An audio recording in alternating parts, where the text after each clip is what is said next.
I always believed life was about giving my time, my youth, my love, and especially my strength to others, as if I were some sturdy bridge built for everyone to cross. Maybe that's all I knew how to do, the only thing I ever saw my mother do too.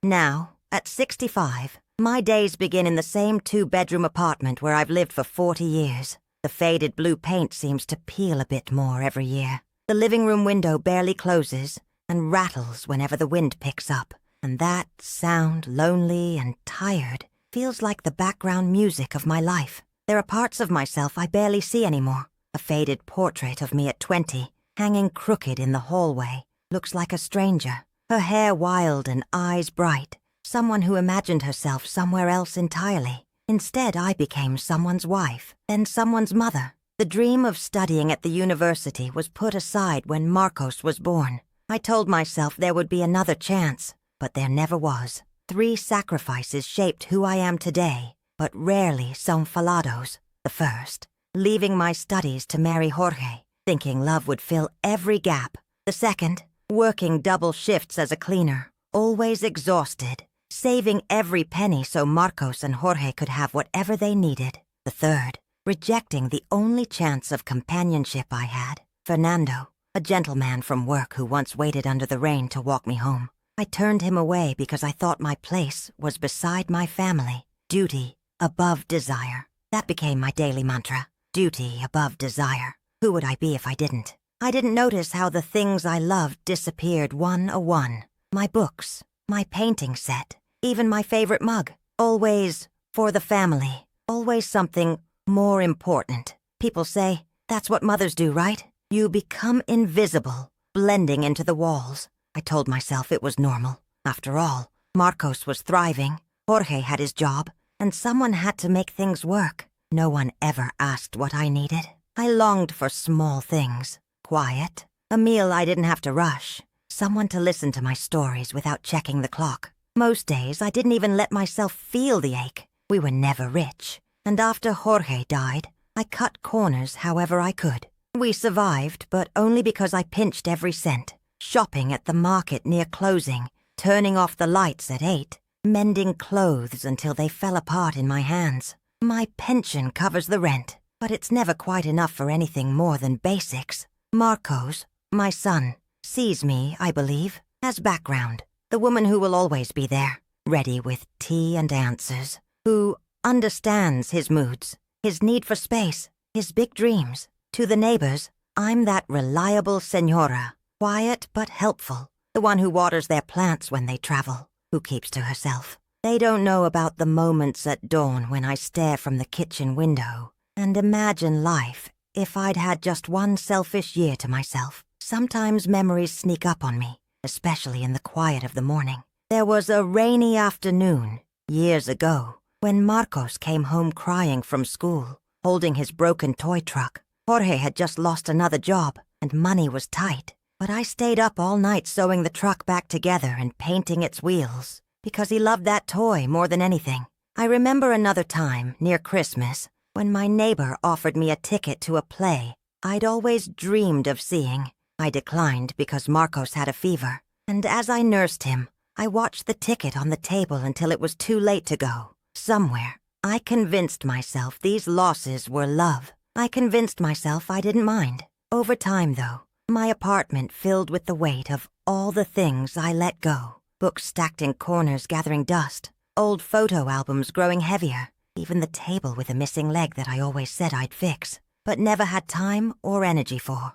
Every object, every cracked dish, every blanket patched a dozen times. It all spoke of a life spent patching, mending, never truly living. The air sometimes feels thicker, like it's pressing on my chest, reminding me that I was always last on my own list. Now, when the sun hits that faded portrait in the hallway, I hesitate. I pass it quickly, like it's a mirror of a regret I refuse to face. But I still remember her, the girl who wanted to travel, to study, to fall in love without fear. Somewhere inside, she's faint but persistent, like the last glow of dusk before the darkness swallows everything. The house pulsed with a chaos I'd carefully orchestrated. Every plate, every glass, every napkin, exactly where it should be. A birthday, Marcello's 37th, and though it was my tiny apartment, I was the shadow drifting behind everyone, hands full, feet aching, mind always 3 steps ahead. The noise pressed against my skull. Children squabbled near the balcony, their shrieks bouncing off pale, cracked walls. The sweet, tangy smell of passion fruit mousse, mingled with beer and roast meat, a smell that should have reminded me of celebration, but only made my stomach churn. My hands, already raw from slicing and stirring, held a tray adorned with pastel-frosted brigadeiros. A cluster of guests blocked my passage, not bothering to make room. I waited, heat curling up my neck, pretending not to hear my name whispered in a joke I hadn't been invited to share. I placed the sweets on the table. The cloth was crooked, the result of someone sitting carelessly, tugging and creasing what I'd smoothed earlier. I corrected it automatically, the gesture hidden beneath chatter and clinking glasses. Marcello laughed thunderously at something Miriam, his fiancée, said. Her parents, both crisp in pressed shirts and that air of mild superiority, surveyed the scene as if picking faults for sport. I caught a few words. Small, old fridge, before a cousin's toast drowned them out. My name was not in their glasses. I was tired, standing for too long, but the only place left to sit was the low stool by the laundry machine. Half covered in dirty towels, no one bothered to notice. Lucia, where's the extra folder for these photos? Marcello called from the sofa, waving his phone. In my bedroom. Top drawer, I responded, trying for a smile. He didn't look up, already turning to Miriam. A pang in my chest, deep and familiar, pulsed with every new request. Miriam's mother entered the kitchen, lifted the pan lid, wrinkled her nose at the feijoada. It's homemade. A statement, not a compliment. I forced a nod, fingers finding the rough grout on the counter's edge. I refilled drinks, gathered dirty cups before they toppled, opened yet another bag of ice as the freezer gave a mechanical hiccup. Someone brushed past me, muttering about the mess near the sink. Each movement, each word, carved little grooves in my patience. Sweat prickled along my spine. My hair clung damp to my temples. The party din grew sharper. Music, laughter, claps. The fizz of soda poured too roughly. A balloon burst underfoot and made my heart thump against my ribs. I stooped to collect the remains. Chocolate smudged my palm. I wiped it quickly, embarrassed. Aunt Lydia, never one to whisper, piped up. Lucia is always in the kitchen. One day she'll vanish into the pots. Chuckles followed. I smiled, but my jaw ached holding it. I watched them take plates, heap food, and find seats. There were 10 chairs and 11 people, so I ate standing. My plate balanced against the microwave. Grease from the farofa dripped onto my wrist. I licked it away discreetly. As the gifts were opened, Miriam's father, eyes scanning, asked loudly, "Who organized all this?" Marcello answered. "Ah, Miriam took care of so much, and me helped with the food." The crowd cheered Miriam. My part was help. I swallowed past the knot in my throat. My lungs felt small, as if someone had squeezed the air halfway out. A blue gift bag tumbled to the floor. I bent to retrieve it. Overheard Vinicius, Marcello's old friend, say, "Lucia is like a ghost, just floating, never still." The others laughed, one of them saying, "That's how she likes it, I think." But no one asked. Marcello, in the kitchen now, said quietly, "Mai, can we have more ice?" I nodded, scrounging for the last of it in the freezer. My back ached, but I straightened up, holding the tray as steady as I could. Miriam's sister banged her glass for a toast. To Miriam and Marcello. Applause, cheers, more clinks. Marcello hugged Miriam. I stood alone by the oven, clutching the towel against the heat of the birthday candles. Then, the cake. Miriam sliced it, giggling at the uneven pieces, dropping a slab in Marcello's hand, smearing chocolate on his cheek. Someone called me to clean up the mess. As I moved in, plate in hand, my heel slipped on a curl of ribbon. I staggered, almost falling, the cake slice skidding onto the floor. The room stilled for a second. "Careful, Donna Lucia," Vinicius called, smirking. "Save some cake for the guests." Another round of laughter. My cheeks burned. Sweat dotted my neck. My hands trembled as I knelt to clean the sticky frosting. No one offered to help. Someone moved closer and, under their breath, said, "She's used to this, always cleaning." Their words curled around me, more humiliating than any slip or spill. I finished wiping, then noticed the last open chair had gone to Miriam's mother. I remained on my knees another moment, longer than needed. just to collect myself in the hush beneath the table. The gathering thundered back to life. I resumed my place at the kitchen's edge, invisible once more, appetite burned away by embarrassment and a deep, clutching loneliness. From the next room, applause for the birthday boy rose, while I, trembling and hollow, disappeared behind the noise. The next morning was different. I woke up earlier than usual, my body heavy with exhaustion, but my mind sharp, almost electric. The house was silent except for the faint hum of the refrigerator and the old clock ticking in the hallway. I stood at the window in the kitchen, mug of black coffee warming my hands, and watched as the first thin light reached over the buildings outside, streaking my faded curtains with gold. It was like my mind was on overdrive, thinking, calculating. For years I'd been the first to rise, to make breakfast, to iron uniforms, to find lost keys and pack lunches, moving quietly so nobody could say, "Que yo no sabía para nada." My hands remembered all these motions by themselves, but today I let them rest on the edge of the table as I planned something else entirely. I took out a notebook from the drawer, a cheap one, cover already bent, and began making a list. Each item was a piece of what I was no longer willing to do. No more dishes for others. No more errands just because você já tá em casa mesmo. No more fixing the things they broke, the things they took for granted. Each line I wrote felt like a stone being taken off my chest, the simple lines on paper stacking up like the beginning of a wall. Then I changed. Instead of collecting, sorting, and folding the family's dirty laundry like sempre, I took every piece that belonged to me, just mine, and started a wash. I arranged my clothes into perfect rows, small symbols of my independence lined up on the plastic rack on the veranda, their colors bright against the sun.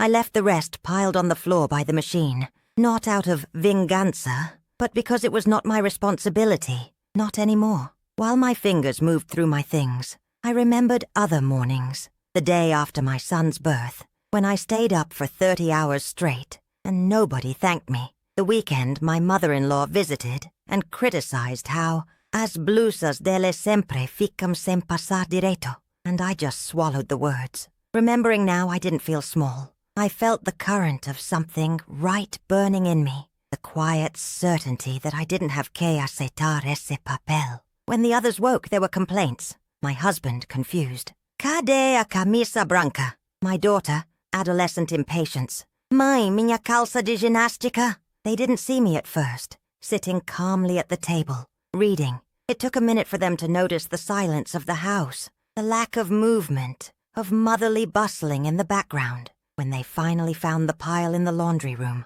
I heard the disbelief in their voices. "What is isso na máquina?" asked my husband loudly. But I didn't answer, didn't justify, didn't start apologizing. I felt my palms sweat, but pressed them against the cold ceramic to calm myself. Inside, I repeated, "It's not my job.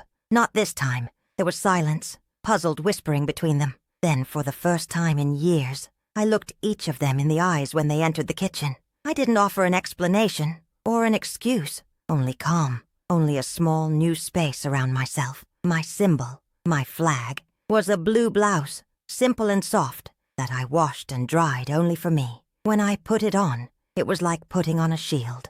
I took a slow breath, grounding myself in the cool fabric against my skin. In those minutes my heart raced, hot and anxious. I wondered just for a moment if I estava indo longe demais. But then I caught my reflection in the microwave, shoulders back, chin up, eyes steady. The doubt slid away just as quickly as it came, replaced by a wave of quiet relief. For the rest of the day, I kept to my decision. I took care of my needs, not theirs. When someone called for me to help, I said, "I'm busy," and let the words stand. It was a small victory, barely visible, but to me, it felt like the first brick laid in a brand new foundation. In the silence that filled the house, I began to hear my own thoughts, clear and bright for the first time in years. I wake early, before the alarm, filled with a nervous electricity that runs beneath my skin. For a moment, the old routine wars with the new voice inside me, the reflex to put the house in order,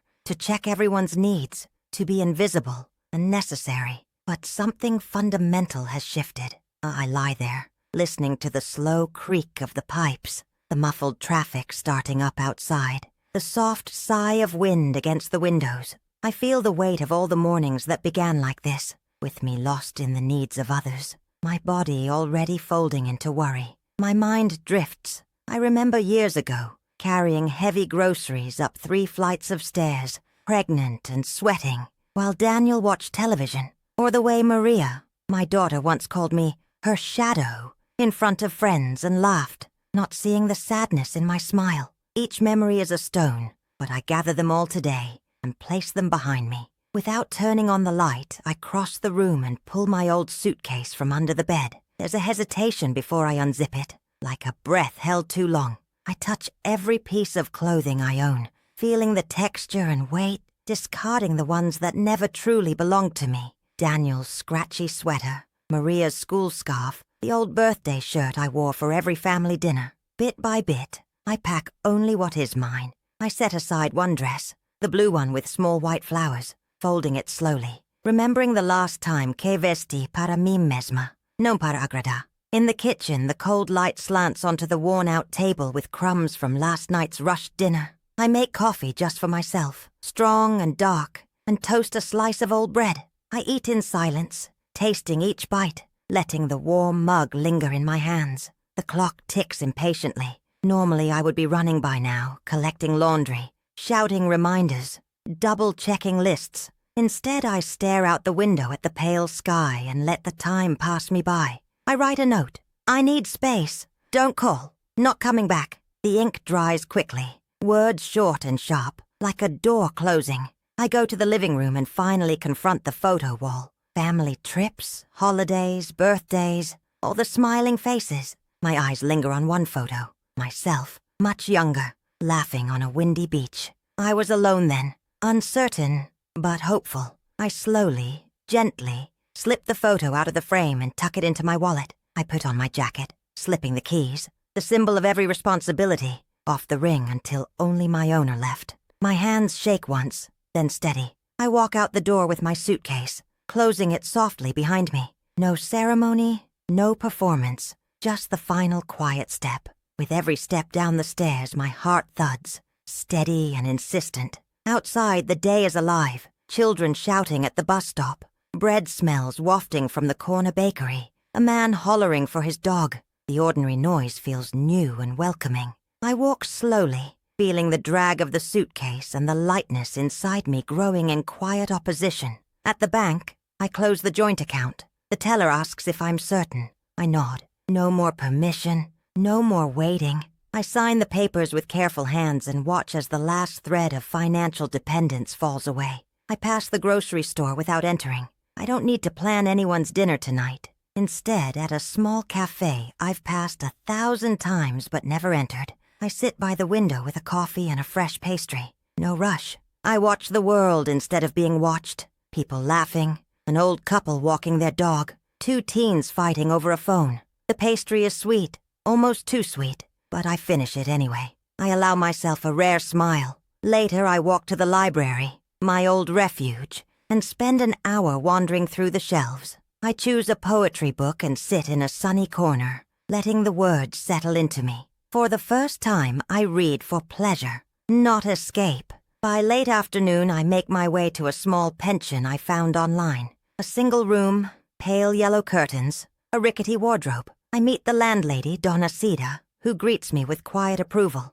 She shows me my room and leaves me be. I lie down on the bed, suitcase on the floor, and let out a breath I didn't even know I was holding. Here, nobody expects anything from me. The silence is not empty. It is spacious. Before sleeping, I unpack only a few things. My dress, my book, the old beach photo. I place them on the nightstand, arranging them like talismans. The dress and the photo, a symbol of the self I left behind and the possibility of choosing myself again. The poetry book, a promise of new stories. I lie there, letting my mind wander to the sensation of my feet on the cool, laminate floor, the distant sounds from the city, the freedom of not having to answer to anyone. There is doubt for a moment, circling like a cold draft, but it passes. I remember every step of the day, every small victory, packing only my things, tasting my own coffee, closing the bank account, paying for my own room, and I realize I am capable. The past is heavy, but each act today made it lighter. As sleep pulls me under, I promise myself, tomorrow, I will wake in this light room, and I will choose again. I will keep going, one small, steady action at a time, until the life I live is truly mine. The first sign of resistance came quietly. I had expected an explosion, some emotional outburst, but instead a wall of coldness began to move from their side toward me. Messages arrived every few hours, first timid, then passive-aggressive. Anna sent me a simple, "Good morning, man," at 6. By noon, she wrote, "Are you all right? I'm worried." An hour later, the tone changed. "Did I do something? You could at least answer." I watched each message without replying. My thumb hovered over the screen, my heart pounding in my chest. For years, I would have dropped everything to type back a soothing reply. Ricardo was more abrupt. His first text, mid-afternoon. "Você esqueceu do meu documento?" Short, dry, he added. "Não precisava ser desse jeito." That's all. I could close my eyes and hear his voice, half irritated, half accustomed to my servitude. I placed the phone upside down on the kitchen table and stared at the worn wood, tracing a finger over the grooves left by pots and plates from long-ago family dinners. The silence from me became a wound for them, and that wound was soon weaponized. By dusk, Mauricio called. I listened to the ring, steeled myself, and when I picked up, his tone was too familiar. Controlling, performative concern. "O que está acontecendo? Ana está preocupada. Você não pensa em ninguém além de você mesma?" I almost laughed, breathless, biting back tears. My mouth tasted metallic. "I need time, Mauricio. Please respect that," he scoffed, a sound I'd known all my marriage. "Não precisa exagerar, Lídia. Você só está testando todo mundo. Isso não é justo."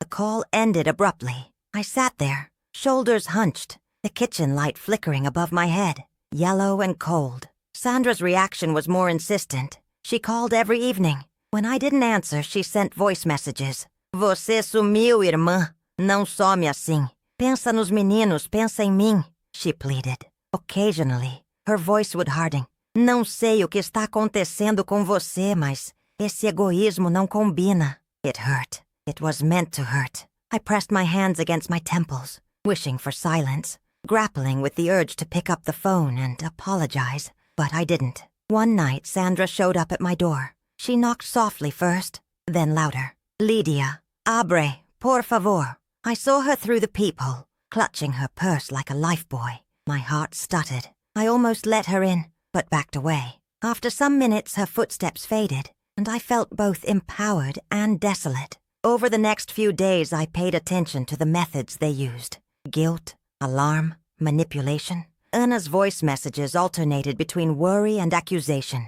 "Não acredito que você está fazendo isso comigo. Tô perdida, mãe." Ricardo went silent, then sent a single cold line. "Nem parece você." Mauricio sent an email, a cold, bureaucratic list of all the times I'd let people down recently. How this crise was hurting our family's image. He added, "Acho que você está precisando de médico. Não é normal agir assim." For the first time, the suggestion didn't fill me with shame, just quiet anger. I flagged the email as spam. I began changing the locks on my routines. I made lists. Não atender chamadas após 19 horas. Não dar justificativa para cada negação. Não aceitar chantagem emocional, mesmo vinda dos filhos. Each newly set boundary was like a brick in a wall that I built slowly, steadily, day by day. At first, my chest tightened every time the phone buzzed. I'd flinch at doorbells. But with each refusal, with each no, dito sa praming, o para o mundo, my breathing grew steadier. The retaliation grew louder. When they realized I was serious, Mauricio tried again, this time showing up at my door. His voice was lower, wavering between charm and threat. "Você quer destruir a família? Está desequilibrada, Lídia." I stood in the doorway, thinking of all the times I'd let him inside, allowed his words to invade my peace. But I didn't budge. He left swearing under his breath. Anna called in tears that night, voice rasping. "Você era meu tudo, mãe. Agora não tenho ninguém. Como você pode fazer isso logo comigo?" It twisted my gut, but I forced myself to listen without responding. I wrote in my notebook, "A dor de dizer não é passageira. O vazio de nunca dizer é eterno." Seeing that on paper helped me survive the wave of grief that threatened to swallow me whole. Ricardo showed up too. I heard his keys rattle and knew he'd try the door out of old habit. He texted after, "I hope you're happy. Espero que saiba o estrago que fez." I thought back to moments. A sick child at night, the endless birthdays organized, his first breakup, how I'd always been the answer. Now, he had to find another. The pressure to recuar surged. My own sister tried to become a bridge. "Falei com o Ricardo. Ele está arrasado. Você não vai voltar atrás, pelo menos por eles?" I shook my head, even if she couldn't see. "Estou me reencontrando, Sandra." Só isso. For the first time. I didn't cry after saying it. The hardest evenings were the ones when my apartment felt cavernous. Old photos on the wall stared at me. Memories of laughter and togetherness rang hollow. Some nights I ate toast alone at the table, listening to traffic, feeling the ache of distance. Even then, a small fire in me refused to be put out. A key victory came unexpectedly. I got an invite to a family lunch, message sent to our group, clearly expecting me to organize everything as usual. This time I replied, "Só vou se for como convidada. Não vou preparar nada." Sandra replied instantly, "Mas só você faz o bolo do Ricardo." I wrote simply, "Que alguém aprenda." My hands trembled after sending, but I stood and breathed in deep. Each direct confrontation, by phone, text, or at my door, made my resolve stronger. I checked my notebook, reading old boundaries and adding new ones. Não aceitar presentes com cobranças. Se preparar para estar só. Each line was both armor and wound care. By the end of that tense week, the calls lessened. Ricardo's anger turned to sullen silence. Anna's pleas became practical, transactional. Sandra, after several ignored messages, ended one call with a sigh. "Não sei mais quem você é." To myself, I whispered, "Eu também estou descobrindo." I expected to feel lost. Instead, in the quiet, I felt the faint spark of freedom. My grip on my own time grew firmer, and my refusal to return to old roles settled in my bones. Not an act of cruelty, but at last, an act of love. I found the envelope by accident, wedged behind the old books in the bottom drawer of my wardrobe. Its faded yellow color was out of place among the familiar dust and loneliness of my bedroom. My hands shook as I pulled it out. I felt a strange mixture of fear and anticipation, the kind that felt like ice in my stomach and heat rushing to my face. My name was scrawled in a handwriting I hadn't seen in years. I hesitated for a long time before I finally opened it. A brittle letter fell into my palm, and with it, a photograph. There we were 30 years ago, smiling by the sea, my husband and my sister, their arms around each other. At first, it seemed like an ordinary family snapshot, until I noticed the way their hands overlapped, the secret smile passing between them. Old memories flashed, the times I'd come home and they'd lower their voices, the shared glances I'd dismissed as simply close kinship. With trembling fingers, I unfolded the letter. The words leapt out at me. "I'm sorry for what happened. We didn't want to hurt you. Please forgive us."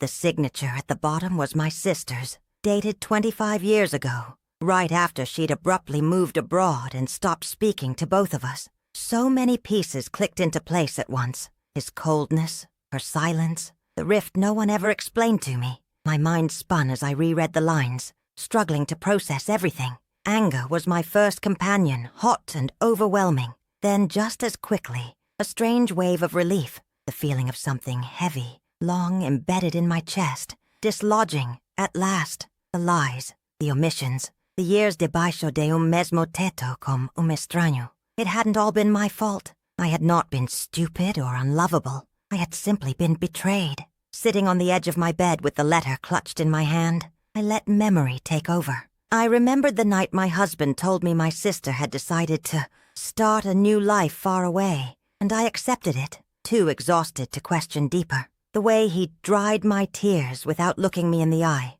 The holidays when her absence was a forbidden subject. In the clarity of this new truth, I suddenly saw how his distance began well before any financial trouble or family strain. How I had swallowed the pain and busied myself with working, mothering, and making do. I pressed the photograph between my palms, studying my own face in it. I looked so happy, so sure. A cascade of memories washed over me. The birth of my daughter, my endless sacrifices, the empty space at the table that I called life. Now all my endurance took on a different meaning. I hadn't just been selfless. I'd been fed on scraps of affection, always hungry for a love that was, in fact, a lie. As the late afternoon sun crawled through filthy window blinds, I sat still, at first just absorbing. My breathing steadied, slower, the muscles in my jaw unclenched. I realized I was now free from a question that gnawed at me for decades. What had I done wrong? The answer was clear.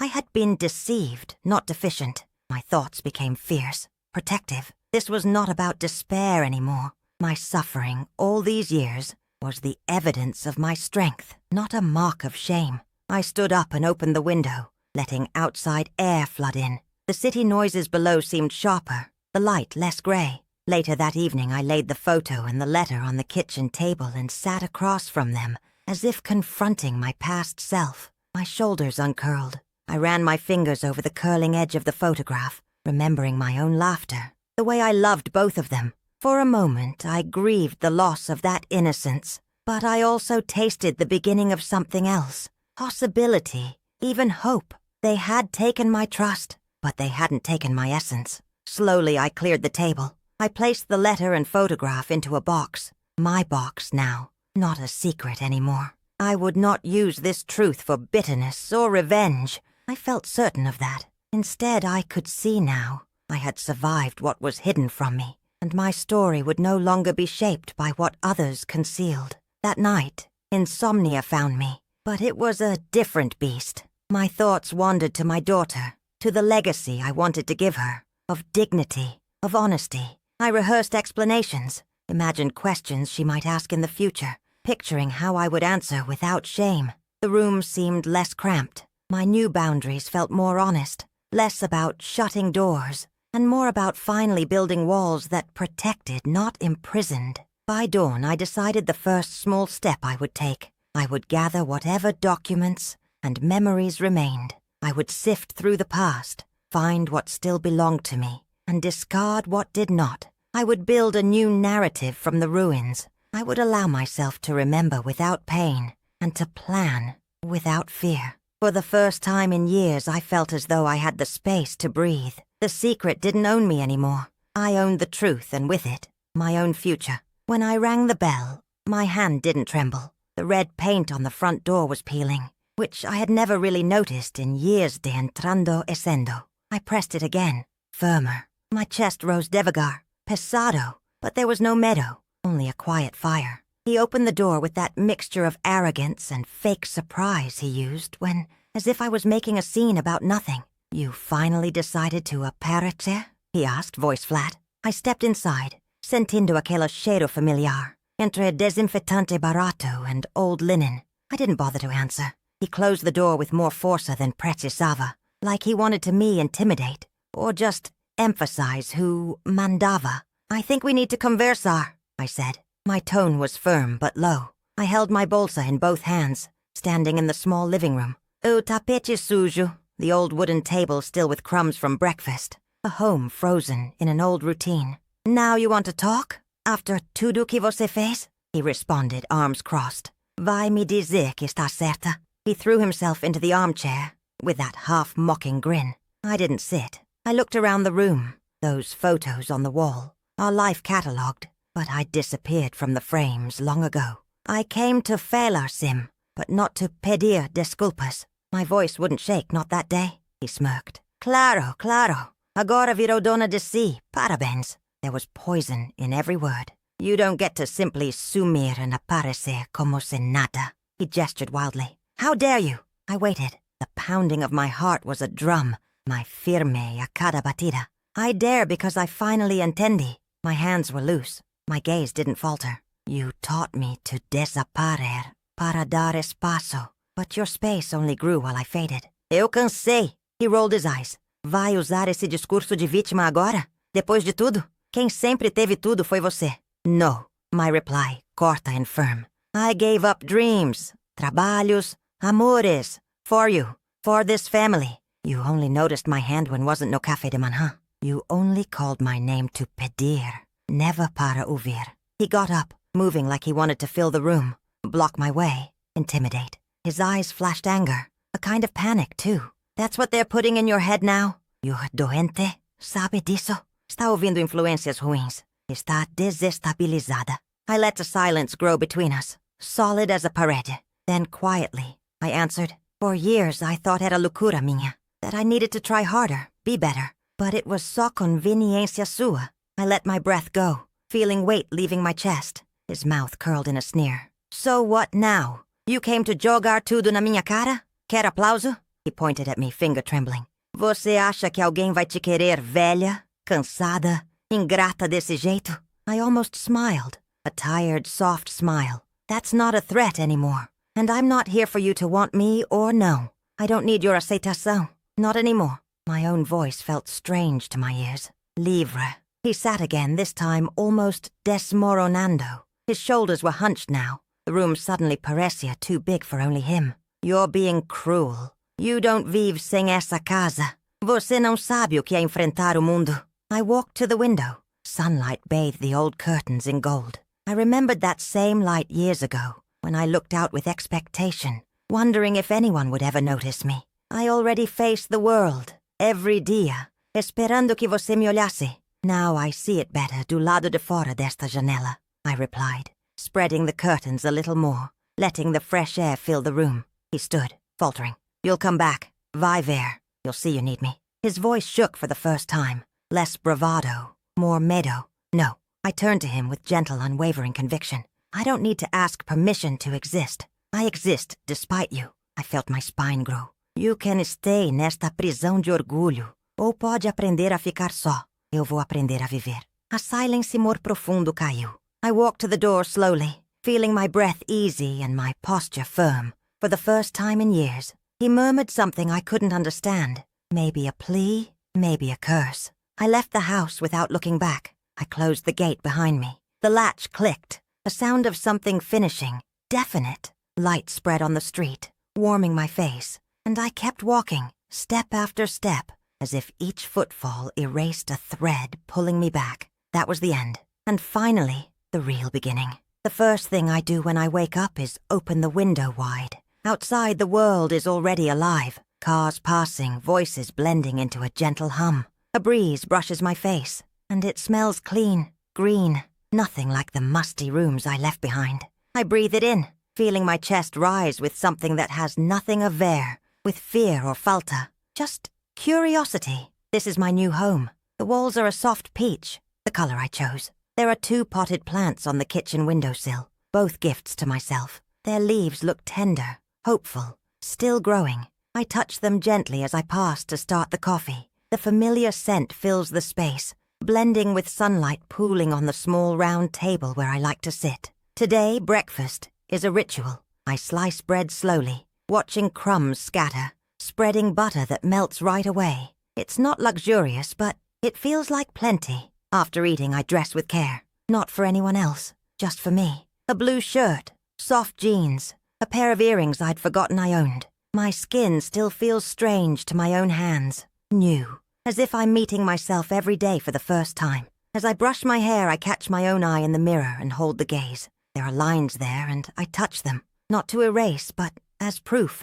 I am here. I am whole. I spend the morning arranging my books on the shelf, the radio playing a cheerful song. There is no one interrupting, no one ordering me, no eyes rolling at my choices. The silence is kind, punctuated only by birds that have learned to land on my narrow windowsill and peek through the glass. I talk to them sometimes, feeling silly and delighted at once. Around noon, there's a knock. It's Lucia from the next apartment, holding out a slice of cake she baked, just because. We chat in the doorway, our voices weaving together. She tells me about the neighborhood, the bakery on the corner with the best pão de queijo, the little flea market on Sundays. I listen and tell her honestly, I'm still learning this new life. She nods like she understands more than she says. After she leaves, I sit with the cake. It tastes sweet and honest, nothing hidden. I realize I'm no longer hungry for things I can't name. The ache that lived inside me for so long, hunger for approval, for warmth, for just a little attention, has quieted. In its place, there is space for other things. I decide to walk to the market myself. The world feels wider, my steps not rushed or small. At each stall I talk with the vendedors, let myself choose things I want, not need. Tomatoes so red they shine, fresh basil, a handful of lemons. No lists, no accounting for other people's tastes. I carry the bag home, feeling its weight, a good weight, self-chosen. Back at home I set the groceries down and catch my reflection again in the hallway mirror. I see tiredness, yes, but also peace. The apartment is quiet, but not empty. I open the balcony door, step into the sunlight, and let it claim every inch of me. Here my breath is deep and even. I sing a few lines of a song I used to love, my voice shaky but growing steadier, filling the small space. The afternoon drifts on. I call my sister for the first time in months, not to complain or ask for help, just to say hi. We laugh about something silly from childhood, and I realize there are threads from the past I want to keep, as long as I hold them in my own 2 hands. Evening brings softness, golden light turning blue. I light a candle, sit cross-legged on the floor, with my journal open in my lap. I write, full pages, not holding back or writing in code. It's a story about forgiveness, not for others, not yet, but for myself, about starting over on purpose, and not out of necessity. As the flame flickers low, I look around and see what I've built. My space, my voice, my rules. I think of all that I carried for so long, and how much lighter I am now. People once told me I was too soft, too much, too little, never quite right. But here, in this new place, I fit perfectly. Tomorrow will bring its own puzzles and small aches, I know. But the pain now is honest, clean, not a shadow sent from someone else's story, but something I can face with an open heart. I put my hand on the windowsill, feeling the cool ceramic under my palm, grounding me here fully present. With a full breath, I whisper to myself, this life is mine. The city hums its approval, dusk rolling in as an embrace. I will not shrink again. Forward is the only way.